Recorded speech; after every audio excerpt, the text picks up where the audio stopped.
22வது பிரிவு தவ். தவ். கர்த்தாவே, என் கூப்பிடுதல் உமது சந்நிதியில் வருவதாக. உமது வசனத்தின்படியே என்னை உணர்வுள்ளவனாக்கும். என் விண்ணப்பம் உமது சந்நிதியில் வருவதாக. உமது வார்த்தையின்படி என்னை விடுவித்தருளும். உம்முடைய பிரமாணங்களை நீர் எனக்கு போதிக்கும்போது என் உதடுகள் உமது துதியை பிரஸ்தாபப்படுத்தும்.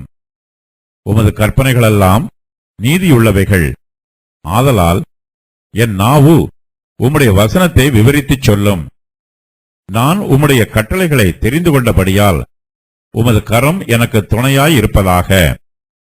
கர்த்தாவே, உம்முடைய இரட்சிப்பின் மேல் ஆவலாயிருக்கிறேன். உம்முடைய வேதம் என் மனமகிழ்ச்சி. என் ஆத்துமா பிழைத்திருந்து உம்மை துதிக்க கடவது. உமது நியாய தீர்ப்புகள் எனக்கு உதவியாயிருப்பதாக. காணாமற் போன ஆட்டைப் போல வழிதப்பி போனேன். உமது அடியனை தேடுவீராக. உமது கற்பனைகளை நான் மறவேன். தேவனுடைய வார்த்தையின் ஆசீர்வாதங்களுக்காக ஜெபம். தவ். என்னை உணர்வுள்ளவன் ஆக்கும். நாம் கர்த்தருடைய சமூகத்தில் வரும்போதெல்லாம் பயபக்தியோடும் பணிவோடும் வரவேண்டும். நம்முடைய ஜெபம் எப்போதுமே கர்த்தரிடத்தில் கெஞ்சி ஏறெடுக்கப்படுகிற ஜெபமாய் இருக்க வேண்டும். கர்த்தர் தம்முடைய கிருபையினாலேயே நம்முடைய ஜெபங்களுக்கு பதில் கொடுக்கிறார். கர்த்தரிடத்தில் அதிகாரம் பண்ணுவதற்கோ கோபப்படுவதற்கோ நமக்கு எந்தவிதமான உரிமையும் இல்லை.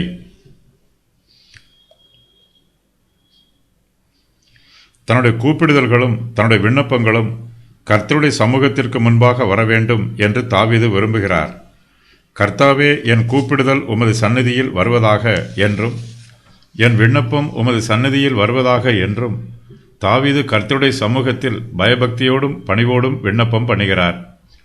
தாவீது கர்த்தரிடத்தில் ஜெபம் பண்ணும்போது அவருடைய கிருபைக்காகவும் பலத்திற்காகவும் கெஞ்சி வேண்டிக் கொள்கிறார். நாம் கர்த்தரிடத்தில் ஜெபிக்கும் போது நமக்கும் அவருக்கும் நடுவே எந்தவிதமான தடையும் இருக்கக்கூடாது. நம்முடைய பாவங்களோ நம்முடைய மீறுதல்களோ தேவனிடத்தில் ஜெபிப்பதை தடை செய்து விடக்கூடாது. தாவீது கர்த்தரிடத்தில் ஜெபம் பண்ணும்போது உமது வசனத்தின்படியே என்னை உணர்வுள்ளவனாக்கும் என்றும் உமது வார்த்தையின்படி என்னை விடுவித்தருளும் என்றும் ஜெபம் பண்ணுகிறார். கர்த்தரே தாவீதை உணர்வுள்ளவராக்குகிறார். தாவீது உணர்வடைகிறார். தன்னுடைய பாவத்தை குறித்தும் பலவீனத்தை குறித்தும் தாவீது உணர்வடைந்து அவையெல்லாம் தன்னை விட்டு நீங்க வேண்டும் என்று கர்த்தரிடத்தில் பணிவோடு விண்ணப்பம் பண்ணுகிறார். பாவத்தின் பிடியில் சிக்கியிருக்கிற தன்னை கர்த்தர் தாமே தமது வார்த்தையின்படி விடுவித்தருள வேண்டும் என்றும் ஜெபிக்கிறார். கர்த்தர் நம்மை விடுவிக்காமல் நமக்கு விடுதலை இல்லை. அதுபோலவே கர்த்தர் நம்மை உயிர்ப்பிக்காமல் நமக்கு ஜீவன் இல்லை. நமக்கு கர்த்தர் இல்லை என்றால் நாம் ஒன்றுமில்லை. சங்கீதக்காரன் ஏறெடுக்கும் விண்ணப்பங்கள். என் கூப்பிடுதல் உமது சந்நிதியில் வருவதாக. உமது வசனத்தின்படியே என்னை உணர்வுள்ளவனாக்கும். உம்முடைய பிரமாணங்களை நீர் எனக்கு போதிப்பீராக. என் உதடுகள் உமது துதியை பிரஸ்தாபப்படுத்துவதாக. என் நாவு உம்முடைய வசனத்தை விவரித்துச் சொல்லுவதாக. உமது கரம் எனக்கு துணையாய் இருப்பதாக. உம்முடைய வேதம் என் மன மகிழ்ச்சியாய் இருப்பதாக. என் ஆத்துமா பிழைத்திருந்து உம்மை துதிக்க கடவது. உமது நியாய தீர்ப்புகள் எனக்கு உதவியாய் இருப்பதாக. என் உதடுகள் உமது துதியை பிரஸ்தாபப்படுத்தும்.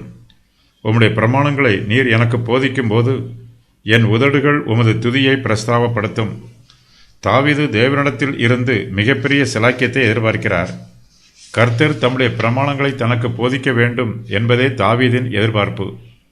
இந்த சங்கீதத்தில் தாவீது கர்த்தருடைய பிரமாணத்தை பற்றி பல வசனங்களில் ஜெபம் பண்ணி இருக்கிறார். இந்த சங்கீதத்தின் முடிவு பகுதிக்கு வரும்போது தாவீது மறுபடியும் கர்த்தருடைய பிரமாணங்களை குறித்து நினைவு கூறுகிறார். நம்முடைய இருதயத்தில் கர்த்தருடைய பிரமாணம் இடம்பெற்றிருக்க வேண்டும். கர்த்தரே தம்முடைய பிரமாணத்தை நமக்கு போதிக்கிறவர். கர்த்தரை போல பெரிய போதகர் ஒருவரும் இல்லை. அவர் நமக்கு போதிக்கும் போது நாம் உணர்வடைவோம்.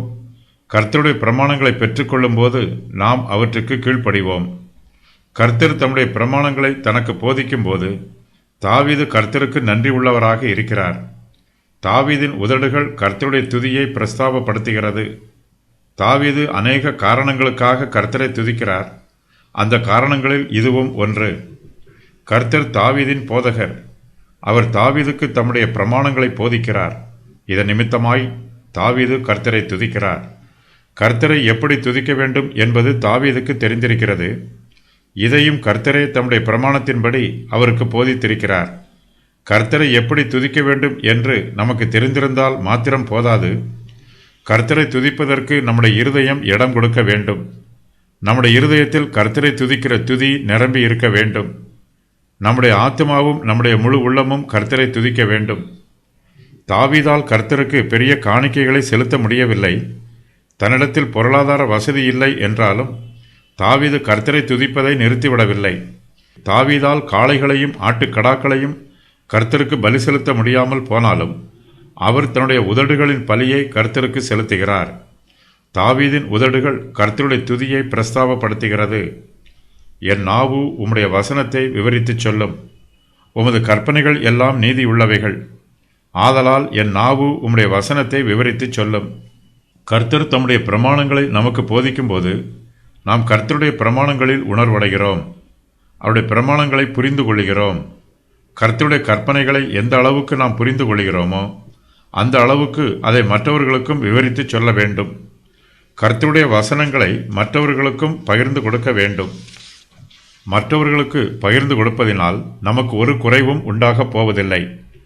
நாம் கர்த்தருடைய பிரமாணங்களையும் அவருடைய கற்பனைகளையும் கற்றுக்கொண்ட பின்பு நாம் கர்த்தரிடத்திலிருந்து கற்றுக்கொண்டதை மற்றவர்களுக்கும் போதிக்க வேண்டும். கர்த்தருடைய கற்பனைகளை மற்றவர்களும் கற்றுக்கொள்வதற்கு நாம் உதவியாக இருக்க வேண்டும். நம்முடைய ஜீவியத்தை தேவனுடைய வார்த்தை ஆளுகை செய்ய வேண்டும். நாம் மற்றவர்களோடு பேசும்போதும் பழகும்போதும் தேவனுடைய வார்த்தையே நம்மை ஆளுகை செய்து வழிநடத்த வேண்டும். தேவனுடைய வார்த்தைக்கு விரோதமாக நாம் ஒன்றும் பேசவும் கூடாது, ஒன்றும் செய்யவும் கூடாது. நாம் பேசக்கூடாததை பேசுவது நமக்கு பாவமாக இருக்கும்.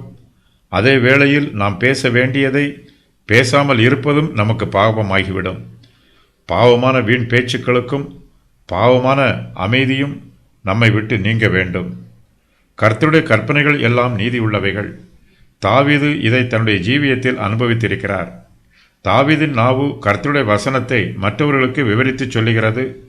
நாம் மற்றவர்களிடம் பேசும்போது கர்த்தரை பற்றியும் அவருடைய வசனத்தை பற்றியும் மாத்திரமே பேச வேண்டும். வீண் பேச்சுக்கள், ஆகாத சம்பாஷணைகள் நம்முடைய ஆவிக்குரிய ஆரோக்கியத்திற்கு கேடு விளைவிக்கும். கர்த்தரை பற்றியும் அவருடைய பரிசுத்தத்தை பற்றியும் அவருடைய சுபாவங்களை பற்றியும் நாம் மற்றவர்களிடத்தில் சாட்சியாக அறிவிக்கவில்லை என்றால் நம்முடைய ஆவிக்குரிய ஜீவியம் ஆரோக்கியமாய் இராது. தாவீது கர்த்தருடைய வசனத்தை மற்றவர்களுக்கு விவரித்து சொல்லுகிறார். அவர்களுக்கு ஆவிக்குரிய போஜனம் கொடுக்கிறார். தன்னுடைய உபதேசத்தை கேட்கிறவர்களுக்கு தாவீது கிருபையுள்ள ஊழியக்காரராய் இருக்கிறார். தாவீதைப் போலவே நாமும் கிருபையும் உண்மையும் உள்ள ஊழியக்காரராக வேண்டும். உமது கரம் எனக்கு துணையாய் இருப்பதாக. நான் உம்முடைய கட்டளைகளை தெரிந்து கொண்டபடியால் உமது கரம் எனக்கு துணையாய் இருப்பதாக. கர்த்தாவே, உம்முடைய இரட்சிப்பின் மேல் ஆவலாய் இருக்கிறேன். உம்முடைய வேதம் என் மன மகிழ்ச்சி. தன்னுடைய ஜீவியத்தில் தேவனுடைய தெய்வீக கிருபை கிரியை நடப்பிக்க வேண்டும் என்று தாவீது ஜெபம் பண்ணுகிறார். தேவனை அவர் நம்பிக்கையோடு நோக்கி பார்க்கிறார். தன்னை உண்டாக்கின கர்த்தருடைய கரம் தனக்கு உதவியாய் இருக்கும் என்று நம்புகிறார். கர்த்தர் நமக்கு உதவி செய்யவில்லை என்றால் இந்த உலகத்தில் வேறு எந்த சிருஷ்டியும் நமக்கு உதவி செய்யாது. தாவீது தேவனுடைய சமூகத்தில் பயபக்தியோடு ஜெபிக்கிறார். நான் உம்முடைய கட்டளைகளை தெரிந்து கொண்டேன் என்று விசுவாசத்தோடு அறிக்கை செய்கிறார். தாவீது கர்த்தருடைய வசனங்களை தன்னுடைய இருதயத்தில் ஏற்றுக்கொண்டிருக்கிறார். அவற்றிற்கு கீழ்ப்படிந்து ஜீவிக்கிறார். தாவீது கர்த்தருடைய இரட்சிப்பின் மேல் ஆவலாய் இருக்கிறார். தாவீதின் இருதயம் பரலோகத்தில் உள்ள தேவனை நோக்கி பார்க்கிறது. கர்த்தருடைய வேதமே தாவீதுக்கு மன மகிழ்ச்சியாய் இருக்கிறது. கர்த்தருடைய ஊழியத்தை தாவீது சந்தோஷமாய் செய்கிறார். மன மகிழ்ச்சியோடு கர்த்தருடைய வேதத்தை தியானிக்கிறார். கர்த்தருடைய வசனத்துக்கு கீழ்ப்படிவது தாவீதுக்கு பேரானந்தமாய் இருக்கிறது. தேவனையும் தேவனுடைய வார்த்தையையும் அவருடைய நீதியையும் நாம் சுயாதீனமாக தேடி கர்த்தருக்கு கீழ்ப்படிய வேண்டும். இல்லையெனில் நாம் பாவத்தில் மூழ்கி அழிந்து விடுவோம். என் ஆத்துமா பிழைத்திருந்து உம்மை துதிக்க கடவது. என் ஆத்துமா பிழைத்திருந்து உம்மை துதிக்க கடவது. உமது நியாய தீர்ப்புகள் எனக்கு உதவியாய் இருப்பதாக. தாவீதுக்கு ஏராளமான பிரச்சனைகளும் நெருக்கங்களும் துன்பங்களும் வந்திருக்கிறது. இவை எல்லாவற்றிற்கும் மத்தியில் தாவீது கர்த்தரை துதிக்கிறார். என் ஆத்துமா பிழைத்திருந்து உம்மை துதிக்க கடவது என்று பயபக்தியோடு சொல்லுகிறார். தாவீதின் ஆத்துமா பரிசுத்தமாக்கப்பட வேண்டும். அவருடைய ஆத்மாவுக்கு ஆறுதல் கிடைக்க வேண்டும். பரிசுத்தமும் ஆறுதலுமே ஆத்மாவுக்கு ஜீவன். நம்முடைய ஆத்மா பிழைத்திருந்தால்தான் அது கர்த்தரை துதிக்கும். தேவனுடைய நியாய தீர்ப்புகள் நீதியானவை. அவர் துன்மார்க்கருக்கு தண்டனை கொடுக்கிறார், நீதிமான்களுக்கோ வெகுமதி கொடுக்கிறார். தாவீதின் சத்துருக்கள் துன்மார்க்கராய் இருக்கிறார்கள். அவர்கள் காரணமில்லாமல் தாவீதை பகைக்கிறார்கள். தேவனுடைய நியாய தீர்ப்பு அவர்களுக்கு வரும்போது அவர்கள் தண்டிக்கப்படுவார்கள். தண்டிக்கப்படும் போது அவர்கள் மனம் திரும்புவதற்கு வாய்ப்பு உண்டாகும். தேவனுடைய நியாய தீர்ப்புகளினால் சத்துருக்கள் தண்டிக்கப்பட்டு மனம் திரும்பினால் அது தாவீதுக்கு உதவியாய் இருக்கும். காணாமற் போன ஆட்டை போல வழிதப்பி போனேன், காணாமல் போன ஆட்டை போல வழிதப்பி போனேன்.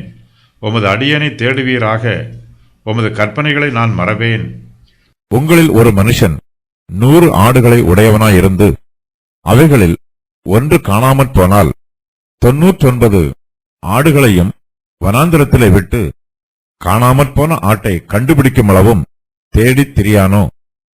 கண்டுபிடித்த பின்பு அவன் சந்தோஷத்தோட அதை தன் தோள்களின் மேல் போட்டுக்கொண்டு வீட்டுக்கு வந்து சிநேகிதரையும் அயலகத்தாரையும் கூட வரவழைத்து, காணாமற் போன என் ஆட்டை கண்டுபிடித்தேன், என்னோடு கூட சந்தோஷப்படுங்கள் என்பான் அல்லவா? அதுபோல மனம் திரும்ப அவசியமில்லாத 99 நீதிமான்களை குறித்து சந்தோஷம் உண்டாகிறதை பார்க்கலாம். மனம் திரும்புகிற ஒரே பாவி நிமித்தம் பரலோகத்தில் மிகுந்த சந்தோஷம் உண்டாயிருக்கும் என்று உங்களுக்கு சொல்லுகிறேன் என்று இயேசு கிறிஸ்து ரட்சிக்கப்படாத பாவிகளை குறித்து ஓமையாக சொல்லுகிறார். லூக்கா 15:4-7 வரை. கர்த்தருடைய பிள்ளைகளில் சிலர் பலவீனமாயும் நிலையில்லாமலும் இருப்பார்கள். அவர்கள் தேவனுடைய மந்தையை விட்டு சிதறி போனவர்கள். அவர்களும் காணாமல் போன ஆட்டை போலவே இருக்கிறார்கள். மனுஷகுமாரன் கெட்டுப்போனதை ரட்சிக்க வந்தார். உங்களுக்கு எப்படி தோன்றுகிறது? ஒரு மனுஷனுக்கு 100 ஆடுகள் இருக்க அவைகளில் ஒன்று சிதறிப்போனால் அவன் மற்ற 99 ஆடுகளையும் மலைகளில் விட்டு போய் சிதறிப்போனதை தேடாமல் இருப்பானோ? அவன் அதை கண்டுபிடித்தால் சிதறிப்போகாத 99 ஆடுகளை குறித்து சந்தோஷப்படுகிறதை பார்க்கிலும் அதை குறித்து அதிகமாய் சந்தோஷப்படுவான் என்று மெய்யாகவே உங்களுக்கு சொல்லுகிறேன். இவ்விதமாக இந்த சிறியரில் ஒருவனாகிலும் கெட்டுப்போவது பரலோகத்தில் இருக்கிற உங்கள் பிதாவின் சித்தமல்ல என்று சிதறிப்போனவர்களை பற்றி இயேசு கிறிஸ்து ஓமையாக சொல்லுகிறார். மத்தேயு 18:11-14 வரை. இந்த உலகத்தில் நாமும் காணாமல் போன ஆட்டை போல வழிதப்பி திரிந்தோம். பாதை தெரியாமல் அங்கும் இங்குமாக அலைந்து திரிந்து கொண்டிருந்தோம். கர்த்தரோ நம்மை தேடி கண்டுபிடித்து தம்முடைய தொழுவத்தில் கொண்டு வந்து சேர்த்திருக்கிறார். ஒரு மேய்ப்பரின் அனுபவம் தாவீதுக்கு நன்றாக தெரியும். இஸ்ரவேல் தேசத்திற்கு ராஜாவாக அபிஷேகம் பண்ணப்படுவதற்கு முன்பு தாவீது கறவலாடுகளின் பின்னாகச் சென்று அவைகளை மேய்த்து கொண்டிருந்தார். ஒரு மேய்ப்பர் தன்னுடைய ஆடுகளை எப்படி மேய்ப்பார் என்பதும், தன்னுடைய ஆடுகள் மீது அவர் எப்படி பிரியமாய் இருப்பார் என்பதும், தன்னுடைய ஆடுகளை அவர் எப்படி பாதுகாத்து பராமரிப்பார் என்பதும் தாவீதுக்கு தெரியும். நாம் எல்லோருமே கர்த்தருடைய மேய்ச்சலின் ஆடுகளாக இருக்கிறோம். அவருடைய தொழுவத்தில் உள்ள ஆடுகளாக இருக்கிறோம். நாம் தொழுவத்தை விட்டு காணாமல் போய்விட்டால் நம்முடைய மேய்ப்பராகிய கர்த்தர் தாமே நம்மை தேடி கண்டுபிடித்து மறுபடியும் தம்முடைய தொழுவத்திற்குள் கொண்டு வந்து சேர்ப்பார். தாவீது கர்த்தரிடத்தில் தன்னை பற்றி சொல்லும்போது, காணாமல் போன ஆட்டை போல வழிதப்பி போனேன், உமது அடியானை தேடுவீராக என்று விண்ணப்பம் பண்ணுகிறார். தாவீது காணாமல் போன ஆட்டை போல வழிதப்பி போனாலும் அவர் கர்த்தருடைய கற்பனைகளை மறவாதிருக்கிறார். கர்த்தருடைய கற்பனை தாவீதின் இருதயத்தில் வாசம் பண்ணுகிறது. தாவீது எங்கு போனாலும் கர்த்தருடைய வார்த்தையும் அவரோடு கூடவே போகிறது. கர்த்தர் தாமே தன்னை சொந்தமாக்கி கொள்ள வேண்டும் என்று தாவீது ஜெபம் பண்ணுகிறார். தாவீது கர்த்தருடைய மந்தையில் உள்ள ஆடு. தம்முடைய ஆடுகளை கர்த்தர் பேர் சொல்லி அழைக்கிறார். தம்முடைய பரிசுத்தமான குறியை தம்முடைய ஆடுகளுக்கு போடுகிறார். கர்த்தர் நம்முடைய பெயர்களை தம்முடைய ஜீவ புஸ்தகத்தில் எழுதி வைத்திருக்கிறார். தாவீது இந்த சங்கீதத்தின் முடிவில் தன்னுடைய பாவங்களை கர்த்தரிடத்தில் அறிக்கை செய்கிறார். கர்த்தர் தாமே தனக்கு கிருபையாய் இறங்குமாறு விண்ணப்பம் பண்ணுகிறார். தாவீது தேவனுடைய கிருபையை நம்பி சார்ந்திருக்கிறார். கர்த்தரை நம்புகிறவர்கள் ஒருபோதும் வெட்கப்பட்டு போக மாட்டார்கள். நாம் ரட்சிக்கப்படுவதற்கு முன்பு நாம் காணாமல் போன ஆடுகளைப் போல வழிதப்பி திரிந்தோம். நாம் ரட்சிக்கப்பட்ட போதோ மேய்ப்பனால் தேடி கண்டுபிடிக்கப்பட்ட ஆடுகளைப் போல இருக்கிறோம். ரட்சிக்கப்படாதவர்கள் காணாமல் போன ஆடுகளைப் போல வழிதப்பி திரிகிறார்கள். கர்த்தருடைய பிரமாணத்தை விட்டு விலகி போய் விடுகிறார்கள். இவர்கள் மறுபடியும் கர்த்தரிடம் திரும்பி வர வேண்டும். நமது மேய்ப்பராகிய கர்த்தர் தாமே காணாமல் போன ஆடுகளைப் போல வழிதப்பி திரியும் ரட்சிக்கப்படாத ஆத்துமாக்களை தேட வேண்டும். நாம் இதற்காக ஜெபிக்க வேண்டும். வேதாகமத்திலே நாம் கர்த்தரை தேட வேண்டும் என்னும் ஆலோசனை ஏராளமாக உள்ளது. கர்த்தருடைய ஆசீர்வாதத்தை பெற்றுக்கொள்ள வேண்டுமானால் நாம் கர்த்தரை தேட வேண்டும் என்பது நிபந்தனை. ஆனால் இந்த வசனத்தில் சங்கீதக்காரன் ஆண்டவரிடம் உமது அடியனை தேடுவீராக என்று விண்ணப்பம் பண்ணுகிறார். இயேசு கிறிஸ்து மனுஷனாக அவதரித்து பூமியில் ஊழியம் செய்தபோது இந்த விண்ணப்பத்திற்கு கர்த்தர் பதில் கொடுத்தார். இயேசு கிறிஸ்து காணாமல் போன ஆடுகளை தேடுவது போல பாவிகளை தேடி ரட்சிக்க வந்தார்.